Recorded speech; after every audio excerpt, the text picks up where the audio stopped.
58個中國飛行員常年在美國軍人陵園。當家屬前去祭拜，陵園降下美國國旗，致以敬意。這背後是一段令人動容的悲壯往事。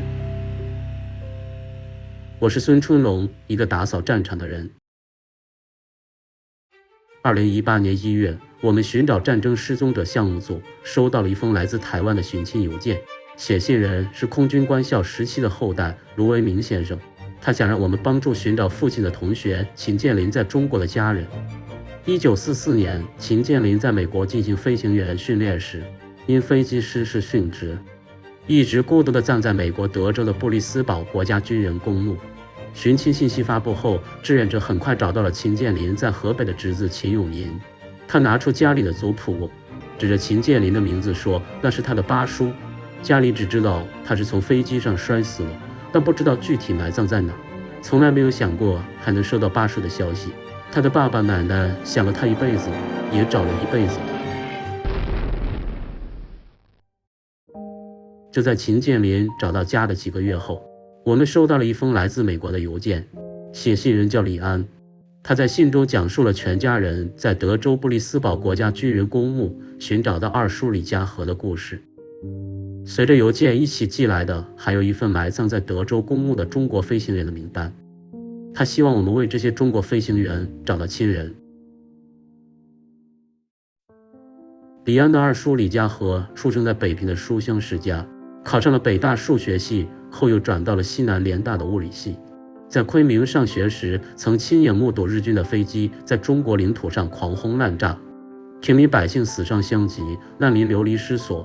他決定棄學從軍，考入烏家壩空軍航校，誓死捍衛中國的領空。但是沒想到，就在從美國受訓即將回國前夕，他將生命留在了異鄉。李家和的死訊讓李家人傷心欲絕，而同時也留下一個未解謎團：李家和因何而死，葬在何處？改革開放以後，李安和哥哥相繼出國留學工作，遠在異國的他們收到了國內四叔的來信，信中懇切期盼有生之年能尋到二哥李家和的墓地。自此，李家全員四處奔走，踏上尋親之路。一天，在台灣的表叔意外從一份抗戰時期的空軍雜誌上發現了李家和在美國的安葬地，家人與墓園取得聯繫，終於找到了這個失蹤的二叔。後來又通過美國空軍戰爭部存盤的飛行事故報告，還原了李家和的犧牲經過。在我二叔的那架轟炸機上，他們是夜間飛行，從奧克拉荷馬一直準備飛到Reno 那個地方的路上，結果那架飛機就撞山，就撞掉了。李家人紛紛去墓園祭拜。李安哥哥發現，在埋葬二叔的墓園裡有50多座刻着中國空軍字樣的墓碑。經仔細查閱陵園的名冊，找到了這樣一段信息：在1944年秋天，中國當局正式選定了布里斯堡軍事基地，作為在訓練中遇難的中國空軍軍校學員的安置地，其中55人被安葬在布里斯堡的國家公墓。2018年，當李安和丈夫去德州公墓看望二叔李家和，親眼見到這50多座中國空軍墓碑時，他深受震撼。這些中國空軍的中文姓名被英文代替，身份各異，有飛行學員，也有中尉、上尉。犧牲年份集中在1942至1947年間，平均年齡20出頭。當時正值周末，公墓有很多帶着鮮花前來看望的家屬，而這些中國飛行員的墓前空空蕩蕩的。當年他們來到美國受訓，準備報效祖國，可是最終卻像孤雁，留在異鄉70餘年，無人問津。哪裡有自己的孩子無緣無故犧牲了，而家裡的親人這麼多年對此一無所知。李安將墓碑一一拍下來，與台灣的盧維明先生仔細溝通核對。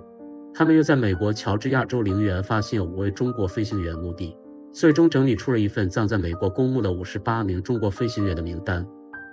其他地方呢都有鮮花呀，都有人看，他就在一個牆角那個地方，如果大家都不知道，等於是70多年都沒有一個人去看望他們。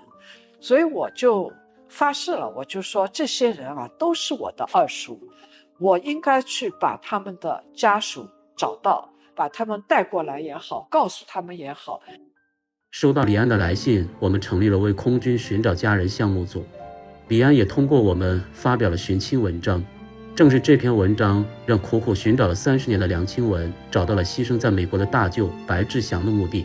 1943年，白志祥被選拔赴美參加飛行員訓練，在一次起飛訓練中墜機犧牲。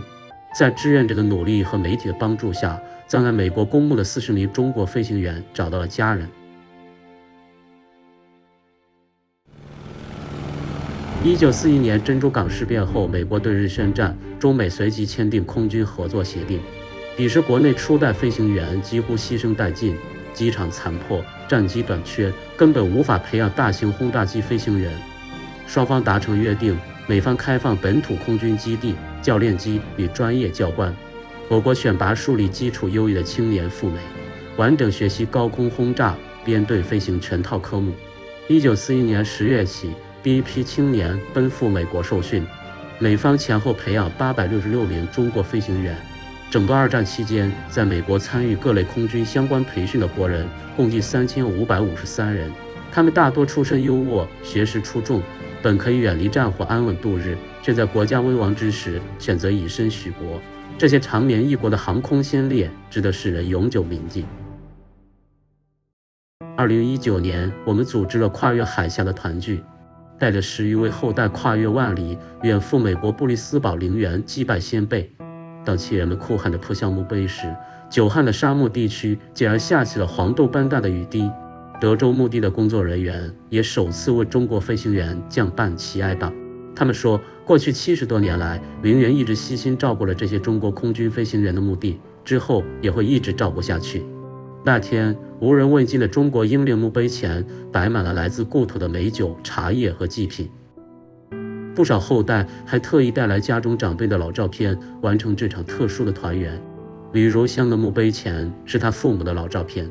1944年，身為飛行教官的呂柔香寫信告知家人自己即將歸國，還細心詢問兩個妹妹喜歡什麼花色的布料，許諾回國就給他們帶回彩做新衣。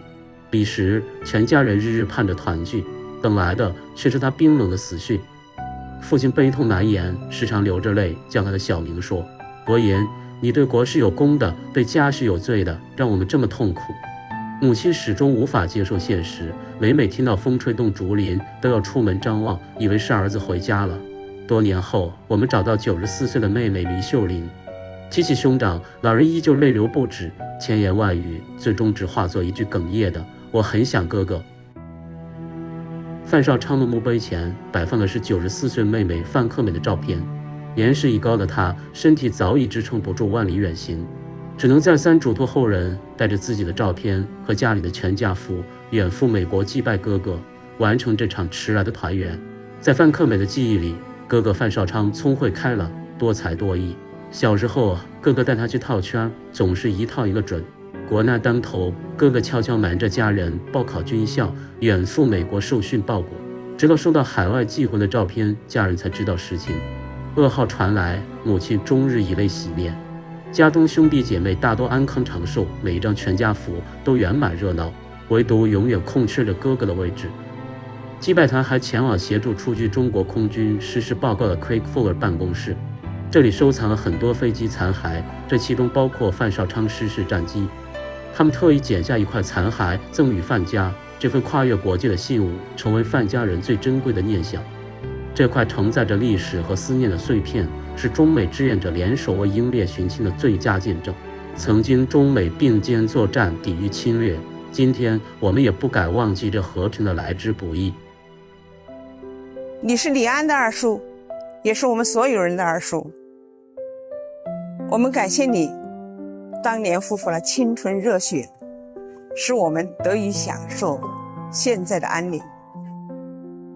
迄今為止，分別葬在美國德州公墓和喬治亞州公墓的58名中國飛行員裡，我們共為其中的40位英烈尋親成功，還有18位仍無任何線索。這裡的每一位先烈為抗日救國葬身他鄉，我們不能忘了他們。希望大家共同努力，繼續擴散，幫忙尋找。